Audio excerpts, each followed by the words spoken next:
Good evening, sir. I'm Janvi and I'll be hosting today's session. So, in a minute or two, we'll start the session.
Hi Janvi, how are you? I'm good, sir. How are you? Hi. Yeah.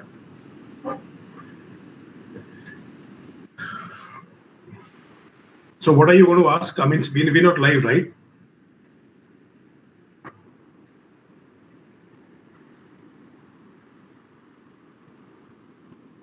Can you hear me?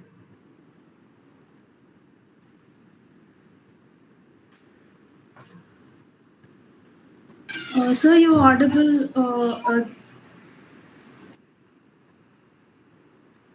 Yeah, can you hear me? Yes, sir, we can hear you. Just a second, there is a small technical glitch. She'll be back. Yeah. Sure.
Sorry, sir. I had a network problem.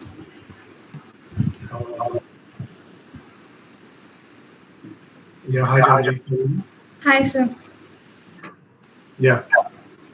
So what are you going to ask me today? I think not. Not difficult questions, right? No, not at all. All right, good. So Janvi, what are you doing? Currently, I'm studying BTech second year in computer science engineering. I was recently in Bhubaneswar, na. I had a talk in two colleges there. One was IHM. We just did a MOU with IHM Bhubaneswar, and I was physically there. Basically, it was a physical event. And I think on the 25th, I was at Shri University in Cuttack. Oh, that's great, sir. Yeah. Okay, we'll go live now. So let's start the session. A very good evening and hearty welcome to everyone present here. I'm Janvi, a core team member of E-Summit'22. I welcome you all to the guest talk on Innovation in Challenging Times as a part of 8th edition of E-Summit, the annual entrepreneurial conclave of IIT Bhubaneswar. Good evening, sir. Welcome to the talk session. I'm really honored to introduce our speaker, Mr. Abhishek Biswas. Abhishek Biswas has extensive business experience while working in various Asian countries, which include India, China, Korea, and Thailand, and profound knowledge of local and international business, ethics, and culture by foraying into global market. He served on the board of Indian Chamber of Commerce in Thailand as a PR. In 2013, he was appointed as a Thai trade representative by the Prime Minister in Thailand for the promotion of bilateral trade. Only Indian who has ever walked into Thai Parliament and worked with Prime Minister of Thailand. He was also appointed by the government of Gujarat, Index B, for the Vibrant Gujarat Summit. Worked with the Prime Minister of India, Shri Narendra Modi ji, and has led the biggest international delegation of India to date. He worked closely with the United Nations and has worked on project in the Myanmar to introduce Asian Economic Community to widen the market for member nations, to name a few. He also served as advisor for the Uttar Pradesh Trade Promotion Authority and successfully created a gateway for Korean companies in India through the Indo-Korean joint venture and has created a roadmap for the upcoming $1 billion industry. Currently, to revolutionize the world food industry, Mr. Abhishek Biswas created the world's first vegetarian and lifestyle certification, Sattvik Council of India. So good evening, sir. We heartily welcome you to the 8th edition of E-Summit, the annual entrepreneurial summit of IIT Bhubaneswar. So gearing up with the event, we got some of the questions from the audience, so we'll go with it. So here is the first question. What motivated you to start up your own startup, and how did you tackle all the difficulties that you faced throughout the journey? First of all, I would like to thank IIT Bhubaneswar ECL that it gave me a chance to interact with the young minds available today in India. And it's basically a very rare chance where you get where you get called upon and talk to the young entrepreneurs and young people, basically who are in the next 4-5 years, they're going to do something. I would just tell you there is a small gap. I will just start with that. When I started almost 15, 16 years back, almost 18 years back, my career, and I really wanted to do something at that point of time. I come from a small town, Kanpur. Now it is a little bit big, but at that point of time, it was not very big. But I still had that temperament that I'm just going to do something and just niche myself out. Actually, the time then and the time now, technology has changed the entire phase. So the entrepreneurship today is entirely different of what it was almost 15, 20 years back. Now, in my time, I'm just trying to compare, because at least almost the students would like to hear, or anybody who would like to hear, that what are the differences of what exactly I feel today. And, if I would have got that kind of technology almost 15 years back, so what would I have, what could I have done at that point of time, right? So today, I think we are running 2022, and the technology is become far more better. So almost 15 years back, we would not be able to talk the way we are talking right now. So we are not be able to approach the kind of people we are approaching worldwide. It was a very the only thing my personal my personal experience today. That I think technology, which had played a lot of importance in whatever I could do, and whatever I was able to perform after 2012, 11, 10, because at that point of time the revolution already came in early 2000s, and that helped me to reach the kind of people. So the kind of people I wanted, basically. Now, that's the point, that whenever you have a startup, whenever you want to do a startup or you want to become an entrepreneur, you are basically developing something for a particular genre of people, right? So you if you're trying to develop a solution, so that's a place where you will find a gap where, all right, I have an idea, and this gap can be this bridge can be done, and probably that is. That entrepreneurship basically is now, the gap is very small. I mean, it's minuscule probably now. Today there are almost incubators, available in entire university. I think you must be having one in your university also. Before, what we had to do is that if we want to show somebody that, oh, this is an environment I want, so before you have to you have to make your own room, and then you have to get inside that room and put in all the fixatures and everything, and then you need to call people up that, oh, now this is what I want to do. But today it's all ready-made available. That is what I did recently with the Bhubaneswar IHM. That is India's first Sattvik Center of Excellence. So what will happen is that any student or anybody who's got an idea, to contribute to Sattvik or certifications or food quality or whatever in that field, that person can come there, stay there. He'll get the entire environment. So he can write his thesis. He can put some papers up. Even if he's trying to build up something, probably he'll be able to build. So I think that the almost 15 years back, what I missed was today, right? And what I miss now is my age also, because the age, no, it's relevant, but still at that point of time also, I personally, my experience, I used to find small things for communicating. So I think when I really started, so there was that the pager just came in. I don't know whether you guys know about pager or not, but at that time there was a pager, so you can page people, right? Then the mobile phone came, then the internet came, then the entire revolution happened in those last 15, 20 years. And I think that today I would my first suggestion to any entrepreneur or anybody who's trying to do a startup, has to see the future. Now, what is the future? What do you see ahead in the next 10 years, 15 years?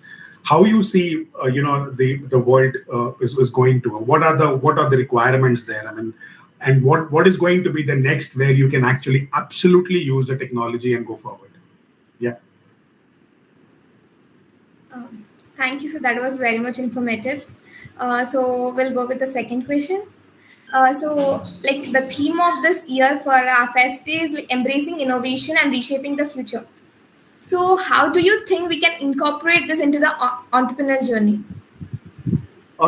Look, anything which is new, novel, you have to always understand that what and where are you, first you have to understand your product actually. So any entrepreneur or any new leadership, or there's a startup, you have to technically understand the product. So what is your product? Where are you going to place it? What are the kind of people who are going to actually use it? How many people will actually be relevant to it, feel relevant to it? So, and what is the capacity of passing it out? So today, anything, reach is something which, everybody today sees what's going on Twitter or the social media, so that for absolute stupidity, there are almost 15 to 20,000 likes. To my surprise, right? But for something which is very, very relevant, I think there are hardly takers. But I think people who don't get disappointed on this, because at least those 15, 20, 30, even 100 people who are actually liking your stuff means that that's your market, right? So probably we need to really understand how are you shaping your product. That's one. The product needs to be whatever you are doing, product, services, anything. Even services or anything, whatever. I'll share a small instance for when I really wanted to start with something. I really thought that where is the market? Because I've stayed almost a lot of my time was I was staying out of India, all my businesses and everything. My point was that I was always trying to find out the target audience. Where is the target audience, right?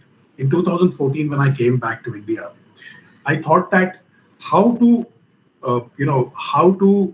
because because you cannot just go out in the market and start shouting, oh, you have this and you need responses. So probably I did a small event where I called up the relevant kind of people, somebody from ESCON, somebody from the university, some more people, some students, a cluster of different areas. And we just did a small event to just show off that this is our product. This is what we want to do. Do you register? And believe me, to my surprise, my presentation was almost for 20 minutes. And I called upon a few people to, come and speak. So I think 4 to 5 people spoke for almost 2 hours.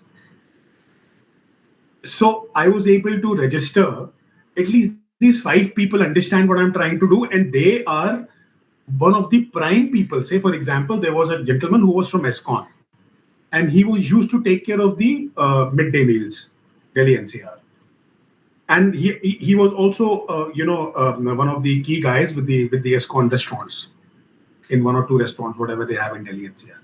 So at least he was able to register, and he was able. So that's what you have to understand. You have to pick up some key person, few key people, and then you have to put your idea in front of them, and it will not happen just like that. You need to give some time to it. You need to nurture it, and I think then you'll be able to take something out of it. Yeah. Thank you, sir. The next question is a lot of students generally have a basic idea of startup and have an innovative idea on what to do, but most of them leave it there and doesn't proceed further. So can you advise them on how they can overcome this fear? Look, an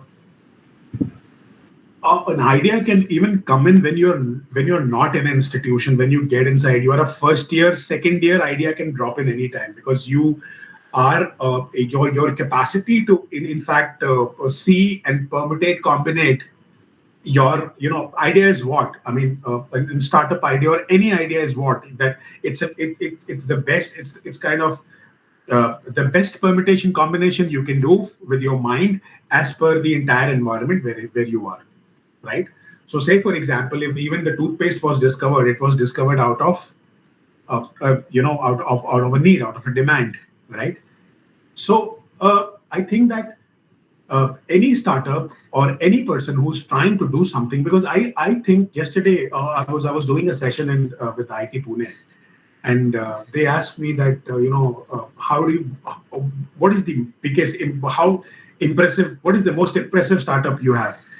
And I typically say I am not impressed by any startup right now, because these startups, particularly in India, these startups were actually a base model created somewhere outside. And now when the economy was ready for India, they brought it into India. And out of 10 of them, 1 clicked.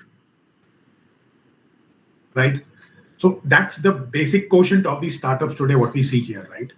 So you have an entire, you pick up the 10 biggest startups in India, and you see there is a replica, and it was done almost a decade back or maybe 15 years back. Our economy was not ready for Paytm, 10 years back, 15 years back, right? Because digital payment was, you need to have a good network to have a digital payment, surpass. So we need to understand. So I would suggest people that you have to go to more realistic startups, than of replicas.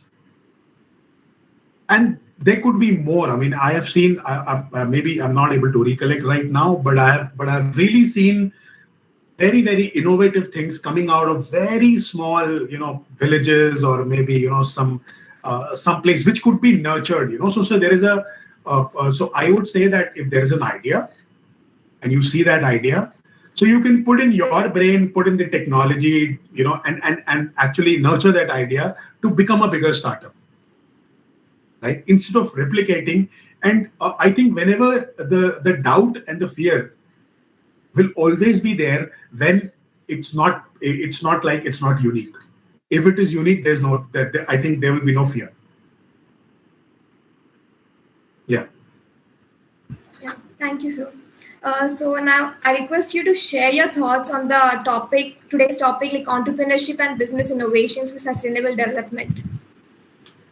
I will start with sustainable development first. Okay. Because, To my whatever I see around, sustainable businesses and sustainable business for me is like more stable businesses, right? Which probably I think after the COVID, a lot of people were not prepared for this kind of a lag in their businesses, and I think they totally collapsed, right? Now is the time where we have seen this pandemic, right? And the entire world has seen this. So I would like to connect. I would say that now whatever you are trying to develop, or whatever entrepreneurship you are getting inside, or whatever. So there needs to be one more agenda added to that, to your entire commerce and business setups, to entire entrepreneurship setups. That yes, there can be a pandemic situation and there can be a lag of almost 2 years. Then what do you do? How do you survive? Say, for example, today you are a startup or a company of almost 100 people, right? Tomorrow you are aspiring to become a company almost having 1,000 employees. Now you need to have some kind of a backup for them, because before pandemic there was no backup. So I would talk about the industry which we are close to, the food fraternity and the restaurant fraternity and the hospitality fraternity. So almost 60% of the businesses closed out of 100, and out of those 60%, only 10% they came back, right? So almost 49% businesses never started again. They were completely shut down. So the real entrepreneurship and the real challenges would be solutions to these kind of things, because the industry needs solution. Look, I am a restaurant owner. Example, I am a restaurant owner. So I have expertise in service. I have expertise in food. I have expertise in customer handling. I have expertise in the creating that environment, right? But do I have experience in actually, in technology, innovation? No. Anything which a technology can help me to actually, predict better? No. So any actuarial sciences which will help me to understand if I have that, oh no, my sustainability is like almost for 50 people, I have exceeded 100. Ye nahi hona chahiye, right? So we should be looking at these kind of solutions, which is very, very important in today's scenario. And yes, our government is doing a lot, but at the end of the day, yeah, because I've attended. I'm only last 2-3 months back. I attended a small event. It was a restaurant association event, and to my surprise, that a lot of people actually sustained their businesses through packaging and packed orders and all that. But ultimately, they were basically not. I personally see that they were only a kitchen, but not a smart kitchen. So today a solution could be that if you're having a kitchen, you might as well also have a smart kitchen, combination of that. So at least if it is closed, so at least smart kitchen starts to work, and at least your entire thing is all gone. So all is the rotation is not being stopped. And say, for example, even one section of the entire thing is closed, but still you are running. At least you are able to make your own. The cost is there. So I think sustainable business should be redefined now to get more into solution-based things. And I think today's topic also, I don't know whether I'm speaking right or wrong, but today it's more of providing solutions than of creating a new one, right? Because there's so many problems already. Because of the pandemic, the entire economy, the entire makeshift, all the businesses have their problems. So I think innovation se zyada, we need more people to come and give the solutions. Yeah. Thank you, sir. I just have a question from my side. So, what is the backstory of establishing the world's first vegetarian Wow. company, and what gave you idea? to start this? Look, again, as I was telling you, it all strikes with the demand. All right. Now, so today, if you're traveling outside India, and if you ask that I'm a vegetarian, so you have to. It's kind of a desert, and you are trying to find out some water to drink. Believe me, that's the scenario outside India, right? Now, if you go to a restaurant and if you see that, oh, ये vegetarian restaurant लिखा, I can go there and वो vegetarian serve कर रहा है, so you will go and say, I need a vegetarian. No, he'll say, oh, good, I'll give it to you. So he doesn't, look, please, उसका गलती नहीं है. It's not his fault actually. He will just pick up some broth from meat broth or something like that, chicken or fish broth, and then he'll mix some vegetables in it and give it to you. For him, it's a vegetarian dish. All right. Now, point is that even if today there was a market, and before, I'm talking about almost 10 years back, and you could see that time the scenario. I mean, today I think there are a lot of Indian restaurants, and it's pre-developed, and they are actually recognized well now. But at that point of time, I think it was very, very difficult for anybody to find out the right kind of food. So there are a lot of people, who are vegetarians. They carry their own stuff, from India, apna kaam ka, or even they go for a holiday. They carry their own stuff. They will eat their own stuff. Agar wo nahi mila, to they will only eat milk and bread or fruits or whatever, right? Now this is a very, very big problem, and this problem needed to be addressed, right? And that's what I started. I started writing some papers, and that there has to be a vegetarian certification body. Now, to my surprise, there was nobody. No one in the world. Can you imagine? Almost 40% vegetarians around the world. So when I went and asked people, so they used to, why do you need a vegetarian certificate? I mean, vegetarian is vegetarian. Usko, why do you need to certify it? But then there was a question that the entire philosophy of food and retail was taken up by halal fraternity. It is a beautiful concept. They wanted a particular, special people, and they wanted that those people should be always be in safe hands wherever they travel, whatever they eat. So they derived a halal certification, and it is available worldwide now. Right? Now, what about the vegetarian communities of the world? How do they, suppose today you are down, you are at the airport, and all right, you want to go and you can say, oh, ye halal hai, haan, halal hai. I can eat, no worries, right? But what about a vegetarian? So even if he picks up a drink, which is a mango drink or whatever, he has to see, ki bhai kya hai isme, kya nahi hai. Because in the European standard, in Europe, you would all not even find red and green thing. In those markets, you will not even find. So there are certain specifications. Now, that intrigued me a lot. It was a big challenge. I knew that it was a big challenge. It was not easy. But still, then, I had made my mind up that, yes, I would do it. And today we are standing 22, a part of the biggest railway network of the world, IRCTC. And we certified the world's first vegetarian train, which was Shri Ramayana Yatra, right? And now we'll be doing almost a couple of more trains, starting with Vande Bharat, which is going to Katra. So it from the idea to actually getting back and coming here, it took a lot of effort. Sure, I'm still struggling a lot, right? But there are a lot of things which I really want to do, and I'm not able to do it.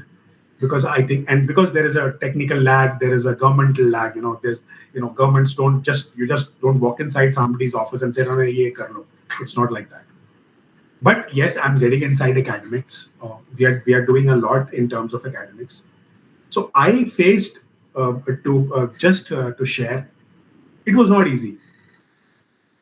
And for please, anybody who's hearing me and anybody of the students who are really want to do something, and it's entrepreneurship ka ek jo hota hai ki no, I want to, you have to choose two ways, either this way or that way. So it's very, very difficult. it is very challenging, because the challenge will come up every step. I mean, every second, and you need to give a lot of time, patience to whatever you have, you think, and always believe that. Always believe in your idea. Always believe in your idea. That's the biggest thing. A lot of people, they start. They would start with very excitement and karenge. Phir, when they go, they present the first no, gone. The second no, more gone. Third no, khatam ho gaya. The fourth no, by the time it's the 10th or 11th no, they will say, no, yaar, I will do my job only. I think I'm not right. But believe me, I've almost heard 50,000 no's. Right? Almost 50,000 no's, just to make people understand it is required. And today the Bureau of Indian Standards also says it is required. Right? So just to, because with each no, I think you should understand that there is a possibility of yes. I think that should be the mantra. Every time somebody comes and says your idea is bogus, it's not going to work. Good, nice. So it means that there is a relevance, because it made him thought so. It made him analyze your idea, that and then he's saying yes or no. So it means उसने उतना तो समझा ही होगा, हाँ या ना बोलने के लिए. Right? So there is a parameter that if there is a no, so there's also yes. So there's also a yes. So I would say that to all the young people, that today it's better that there's a lot. That's what I say, that after pandemic, there's a huge chance of these of these small startups, where you can help these bigger organizations, right? Because a lot of bigger organizations have trembled. They have trembled because of this pandemic, because they were never prepared for almost 2 years of closure, right? So I think if they would find something which was organized and it trembled, so they could be a big solution provider for them. Yeah. Thank you, sir. So, like you said that, like people after listening one or two no's, they start giving up and like they demotivate themselves. Yes. But like you said that you have heard many no's. Like, how did you keep yourself motivated? Again, that's the same thing, right? With each no, somebody is, even today, if somebody tells me that no, Abhishek, this is not a right idea, and believe me, it has happened. I will not take the names, but almost a year back, where people who were saying no, it was not possible, today they are presenting Sattvik certification in their board. Right? Point is that people, whosoever tells you the first no, you think that he has registered you. So today, say, if I'm talking to any chairman of any council or any government body or any PSU in India, the first, because they don't have time actually to analyze what you are trying to do, because they have not done it actually. So they might have done the IAS or something like that, gone into the Indian hierarchy and start serving the Indian, and then now they wait for their positions to come up, and they come up. So they will never understand the concept of entrepreneurship. Can be never understood by anybody who's basically into the job fraternity, or they would not understand, because the feeling is entirely different.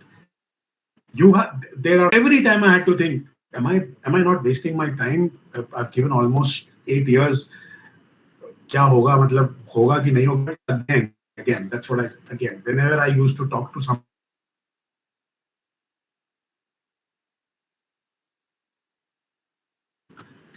so keep that in mind. I think, if everybody, I have practiced this throughout, and probably I have come out well, and today it's not about Sattvik certifications is not about any business model. Please understand. Today, We are an SDO. We are a standard development organization. Now, a PSU has realized कि ये जरूरत है. Most welcome. So ISATC came in, right? Today, ITC, one of the biggest hotel chains in India, they have realized no, it is required. They have done it, right? They are under PPA. One of few brands which really realize no, it is required. They'll do it. Tomorrow, Government of India will come and say, no, this is required. No, with every green logo, there has to be this certification logo that says that it's purely veg, right? No worries.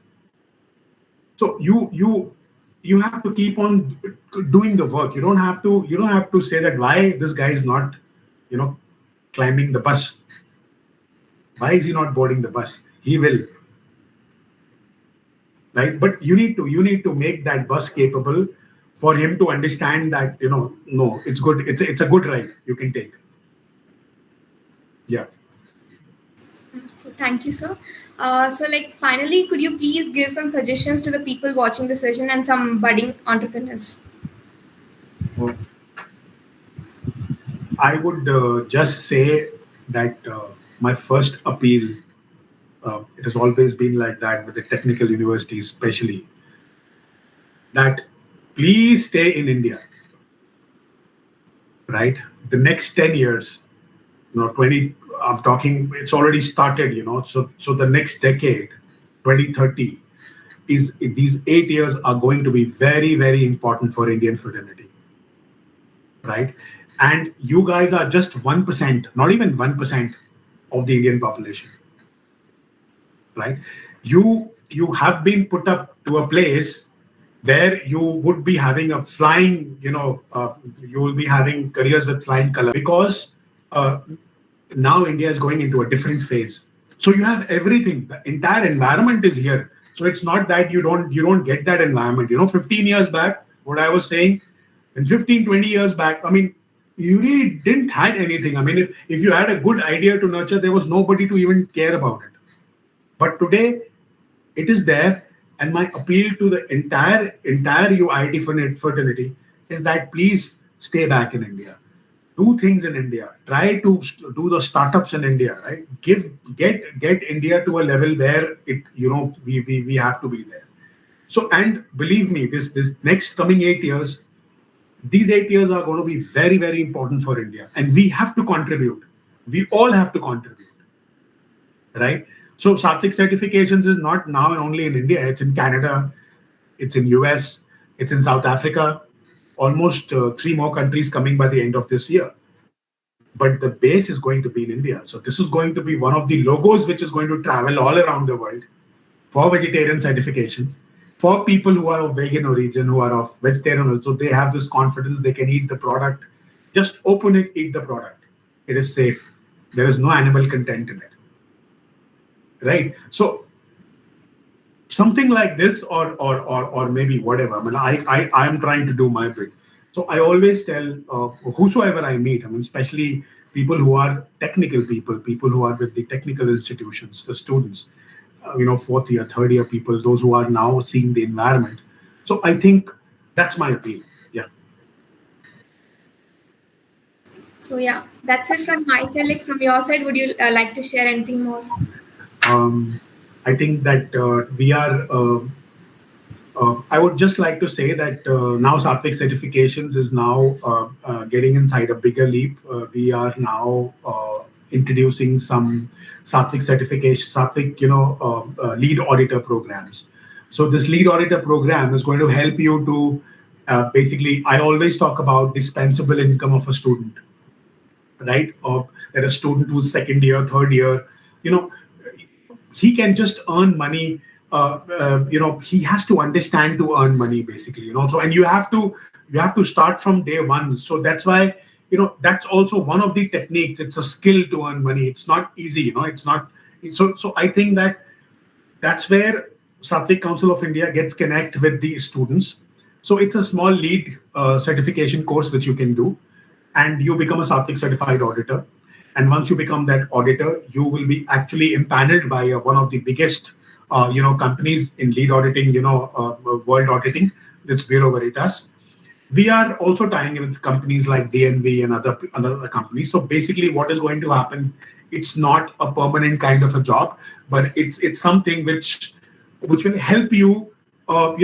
Get almost, if you do almost 2 to 3 audits in a month, so it's almost 10 to 15,000 rupees, which is going to come to you, and you don't need to spend some time. It's all upon your time whether you can go or you cannot go. So there's going to be a small training, which now is for Bhubaneswar. I can say that it's going to be with IHM Bhubaneswar. So first, it's going to be a lead, and it's a 60-hour program, online program, 100%. And then you can go for a an on-job training where it's like a small 1 or 2 or 3, like a 5 or 6 hour program there, and then we certify you as a lead auditor. So you are a technical guy, you can understand audits, so you start doing audits, right? So this is my thing, and then probably we are doing we do always do internships basically. So VSRF, Vegetarian Friendly Railway Services, VFRS, is something which we have introduced to the Indian Railways, IRCTC, and we are doing a small program on which is called SEED. So last year, which we did SEED, almost 500 students came and they basically learned about the entire program. It was like a 4-week, one month. It's like a 1 month internship, you can say. At this time, that internship is being done with partnership with Indian Railways and IRCTC. So, and the internship is available on the IRCTC training portal, right? So anybody who wants any kind of information about all this, I think we are starting the course. I think probably next month, but I think registrations is going to be open 4th April. So that is going to give you an entire overall look about, and then you get a industry exposure to how the vegetarian certifications are going to run in the Indian Railways, how a train is going to be certified. So I think that's a good program. If anybody would like to join, you can please, if there's an info, you can just message us on that, right? So yeah, thank you, sir. It's a privilege to have you here. Yeah. And I feel lucky that on behalf of E-Summit, I'm interacting with you. Yeah. So I hope the audience attending the talk has learned many things. Thank you for attending the summit, sir. I thank you so much, Bhubaneswar IT, and probably I would love to even come and interact with students. I mean, anytime. You guys can call me, and I'll be really happy to come and interact. And thank you. I thank all to the E-fraternity, E-self fraternity. Thank you. Thank you, sir. Yeah, thank you so much.